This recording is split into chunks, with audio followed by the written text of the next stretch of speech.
guys, welcome back to the Driven 24/7 channel. My name is Amber and welcome back to another video. The title, you read it right, it is true, but we'll go into that in a second. But first, please support my little channel. Please subscribe and hit that bell so you get a notification every time one of my videos goes up on the channel. You'll be the first to watch it and the first to enjoy them, hopefully. Now, this is going to be a talking video, so let's get straight into it, do some talking. Abarth 595 Trofeo is in the process of going out of my very short ownership.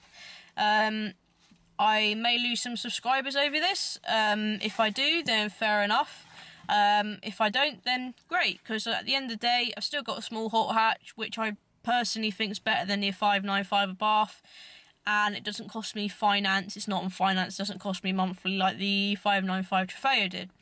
So yeah, so if I had the Proton before the 595, I possibly may have not bought the 595, but because it went the other way around, I then got the cheap small hot hatch, which is the Proton. I thought, hang on a minute, it's just way better than the Abarth, so much cheaper, rarer car. The Abarths are getting too common for my liking. They're pretty much the same, even the models are pretty much the same.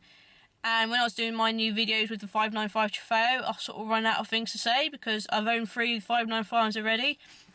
And when you've owned 3 of those exactly the same cars, there's nothing really to say that will take you guys by surprise. There's not really a lot of different things to tell you about the car because I've already owned 3 of them and they're all pretty much the same apart from the specs.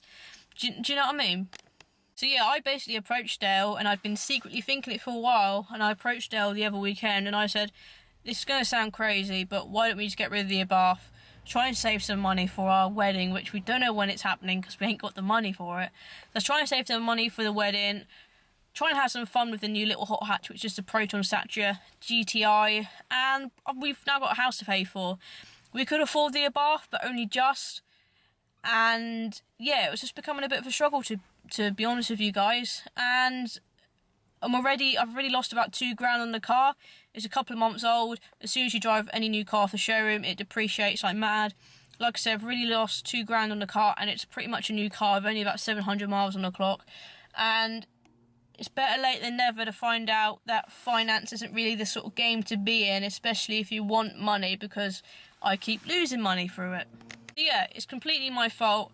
I completely rushed into this car, and I'm having to pay for it literally, but it's not the end of the world. Money's money. I'm still here living my life. I'm healthy, and I've still got Dale and everything, so it's just a car. It's just money. I'll literally pay for it for a little while because I'm going to have to pay the difference in the negative equity or whatever, because like I said, it's now gone down £2,000. But I think it's time we claw back some money. No more cars on finance, no more new cars.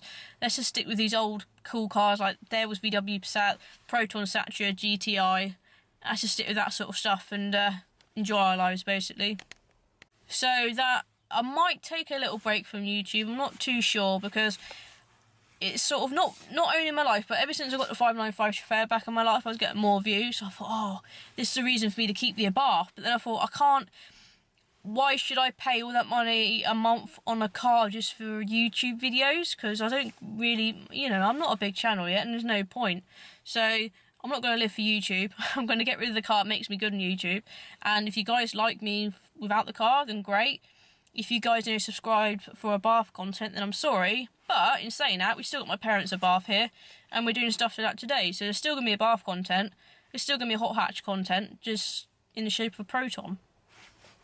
So be honest, guys. It'd be interesting to know down below in the comments. Are you here for me?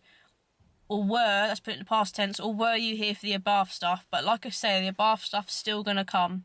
And we're still going to go to Abarth meets because my parents still have their Abarth. And we're still going to go to hot hatch meets because we have the Proton. So I handed back the Abarth this morning. They're going to try and sell it for a few weeks. If not, they're literally just going to buy it off me for a very small value. So here's me in the last drive of my Abarth 595 Trofeo earlier on today. Hi guys, and here I am in the last drive in the Abarth 595 Trofeo as I drive her back to Westover Sports Cars, otherwise known as Westover Abarth, where I purchased the car only about 2 months ago. So they're going to do the same sort of thing they did for me with my 124 Spider when I gave it back. They're going to have it for a few weeks, see if they can sell it for me so I can claw back a little bit of the money. If not, then they'll just buy it off me at a ridiculous price, because obviously being a new car, it's heavily depreciated already, and then I just forget I never had it, sort of thing. So with a passenger, she doesn't really say a lot. Well, she does when she wants food. But Tia has joined me in the passenger seat of the Abarth for the final time. She has got a car cover on, by the way, underneath her bum. Well, I say a car cover, it's one of my nice coats she's currently sitting on to try and keep the seat doggy friendly and clean, or whatever you want to call it. Last night, me and Dale tried to use up some of the petrol we had in his cars. We had about half a tank to use up. I was just in the petrol lights come on, because I don't really want to get back the car with like loads of petrol in it. So yeah, the petrol lights just come on for me actually, so that's all good. So the plans are for this morning is we're going to go to my parents' house, drop doggy off, head over to Abarth, hand the car back. My dad's going to pick me up in their Abarth, I think. I'm going to go back to my parents and start doing some mods on, like I said, my parents' 595 Contizione. So another reason why I'm handing this car back is because every time I sort of do an in-car video like this, I never quite know what to say about the car. I've had 3 Abarth 595s already, and without sounding a bit, I don't know, ungrateful, they are sort of the same. Yeah, the specs vary, but at the end of the day, it is a Fiat 500 underneath all the Abarth tuning and styling as such. And when you've owned 3 of the things, it's hard for me to describe this car, because I've already described my other 2 that I've owned in previous videos and stuff. So I sort of run out of words to say about this car. But let's just summarise the brief ownership I've had of this car. I'm laughing, but it really is bad. So what I have liked about this particular 595 Trofeo is it's a model I sort of haven't had, a Trofeo. I really have liked the new Record Monster exhaust. I like the styling of it, how it looks at the back, and I do like the pops and bangs it makes compared to any of the other Abarths I've had before. So yeah, dislike not having the parking sensors. I know it's a really stupid thing on a little car, but when you rely on them so much, you rely on them, and I keep thinking like the car's got them and it hasn't, so that's a bit annoying.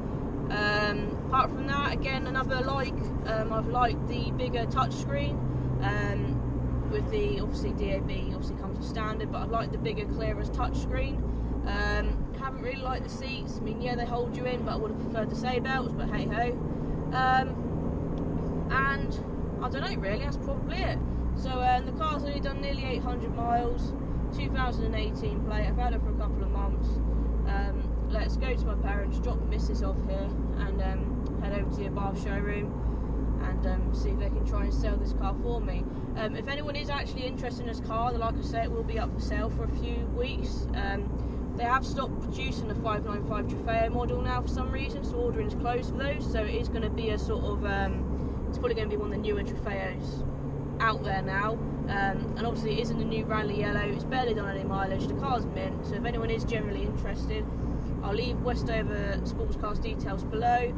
They're a really nice team, that's where I bought all my cars from before, and where I seem to give them back to as well. But honestly, trust me, they're the best showroom dealership staff out there.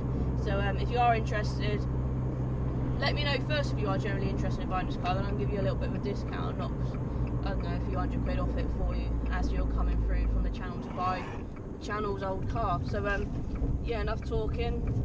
Final drive, nice sensible one because of doggy, and I'll probably see you when we're at Westover Sports Cars and show you around the sports car dealership and show you some more of the expensive stuff that they have to sell in there.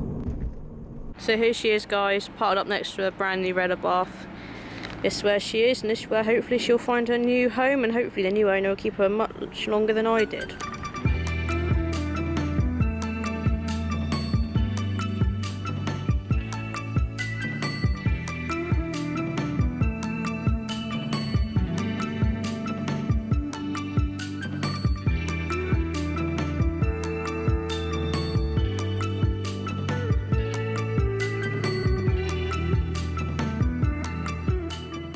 So yeah, if someone buys it in between then, I'll be really happy. I'll be able to make a bit more money on the car. Well, not make, I'll be able to gain some more money from the car. If not, then I lose money. But you always lose money in the finance game, and that's why I don't want to be in it anymore. I don't like the game because I'm always losing. But yeah, so the Abarth 595 is going. I'll let you know if anyone buys it. I'll let you know what happens. In the meantime, this Abarth 595 modification video will be up of us doing the first mods to my parents' one, so make sure you subscribe for that, hit the bell, like this video if you maybe think I'm doing the right decision, if you agree with me about trying to live my life more for me, not just for having a car, just for YouTube purposes, and if you maybe think being sensible in my mind is a good thing for me to do. As always, follow me over on both my Instagrams, and I'll see you in a next video, which will be this Abarth 595 modification one. So I'll see you next time, guys. See you later. Thank you. Bye bye.